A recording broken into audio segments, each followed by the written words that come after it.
Hi, my name's Melissa Martin and I'm an American Heritage Girl Leader. So I'm here today to do number 2 in the series of Fundraising with a Purpose. So what is the most important part of a fundraiser? And you're thinking, I know the answer to this. And I know what you're thinking. But the answer to this is the girls. They're the most important part of your fundraiser. So why are they the most important part for the fundraiser? Because the fundraiser is supposed to be enabling them to do the things that they want to do for the next year in your program. So in order to cover all these aspects, we need to back up a little bit. So when do you plan your year? You plan your year in the spring before the next year, which is the end of your current year. And the reason you do this is because families need to know when you're going to be doing things, and they're planning their next year. And if you don't give them those times and those dates, then you're probably going to miss out. So as a board, you have to set the girls up for success by choosing the calendar for the next year. So there's a couple things that we do that we decide, and then we fill in the blanks later. So number 1, we meet on the first and third Monday of every month. That leaves us the 2 other weeks to do different activities as a group. And our calendar year kind of starts like this. We have our open house. We get together with Trailblazer, and we have rifles, and we have fishing poles where they shoot into hula hoops and trash cans and buckets, and the archery. And we have a big open house where everybody is invited to come and find out what our program is all about.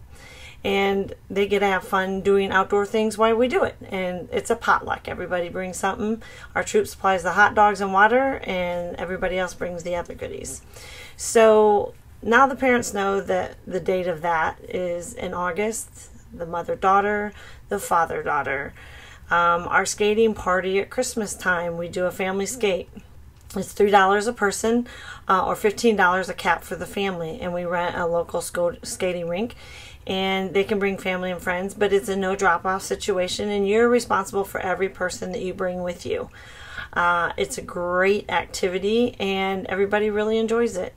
Another thing that the girls do is they do the Christmas gingerbread house contest. We have what's called a bash. We're borrowing that from Texas. That's a badge at somebody's house or Scout Lodge, depending on how we decide to do that. And we get together and we do stuff. So the bash is the gingerbread houses, and when our girls entered the contest this year, our Tenderhearts actually got the runner-up. They're so proud, and they won a $50 gift certificate to do whatever they want with. So some of the other things we do as a family or a bash, we have a swim party in the spring that allows everybody to come and take their swimming test for summer camp. Or just to swim and have fun. And again, that's a no drop off. The whole family can come, and $3 a person or $15 a cap. So then some of the other things we do are leader trainings, our Lenten retreat, Court of Honors. We pick the whole year. And do we know exactly what we're doing for those activities? No, but we pick the dates. So do we know what the mother-daughter is going to be? Nope. In the first years, we chose it. This year, we're now to the point where the girls are choosing our programming. So they chose to do a mother-daughter spa night, and we had dinner prepared by the fathers, and they made bath salts, and they learned how to wash their face properly and had their picture taken with their mom. It was a really neat night. So those are the genius ideas that our girls came up with. Because why do girls leave our program? They don't leave our program because it's awful and they hate it. They leave it because maybe it's not what they want it to be. Did they go to the meeting and they have a good time? Sure. But was it something they wanted to do? So at the end of the year, and you're thinking you have this really great year, and spring rolls around, and a bunch of girls don't come back. And generally, if you ask them why, it's because they didn't do what they wanted to do, and while they had fun when they were there, they were really bored. So you have to let them be in charge of their program. And it's the same way for the fundraisers. You have to let the girls pick what they're doing, what they're raising funds for, and then suddenly it all matters. So our pie pays, they did a lock-in. They wanted to do a lock-in. We have a climbing facility, indoor climbing facility, 2 hours away in Indianapolis. And so the girls set up a lock-in night there, and they invited all the pie pays in the state. They also designed the shirt. I'll show you the shirt they designed. This was their shirt. And so were they really excited about it? Absolutely, because they designed it, they owned it, they planned it, and they enjoyed it. So when you do your fundraiser, they got to have those clear and defined goals. What are they raising that money for? And then this is the best opportunity your girl has to learn marketing skills. And she's going out there and learning confidence and character development because she's honest and telling you about her amazing program and her amazing goal. Because we want to be known for our program, not for what we sell. Are people buying everything because they're excited about the product we're selling? No, they're buying that stuff because they're excited for your daughter. She's telling them about what she's raising funds for, and she's very motivated. And you just want to help that little girl out, even if it's just to give her $3 or $4 because you can't afford what it was she was raising funds for. But you want to see her do her goals. I always buy from a kid that asks me because I am so proud of them for coming up and asking me, and not their parents. And sometimes the parents, you end up holding your children back. One of my favorite stories is our family was going to their dentist to ask for 5K to see if he wanted to run in the 5K. We have registrations that the girls sell. And then we also have sponsorship levels. And so the mom was just going to go in and see if he wanted to come and run the race. And the girls, they had their little pictures that they had colored, and they were all excited about it. And they walked in there and they walked out with a sponsorship.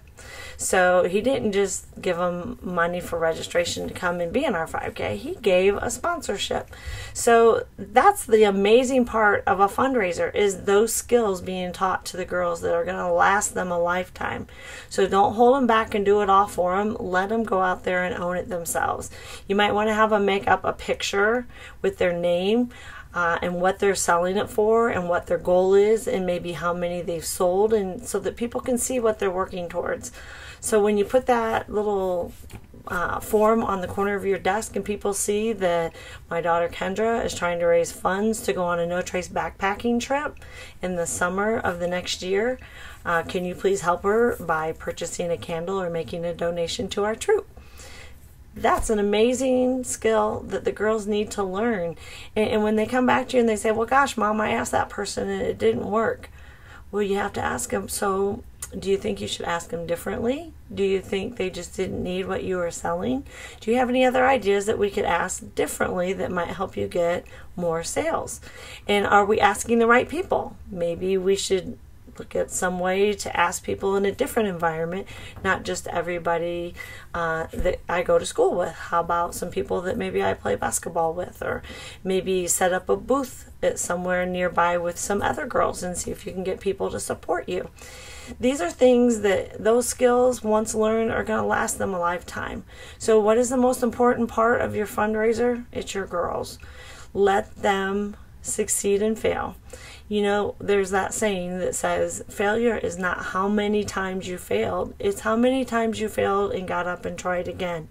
So letting the girls earn these things that maybe they wouldn't be able to do as a family, but now because the American Heritage Girls is doing it, and because it was their idea and their trip, they might really go out there and do a great job.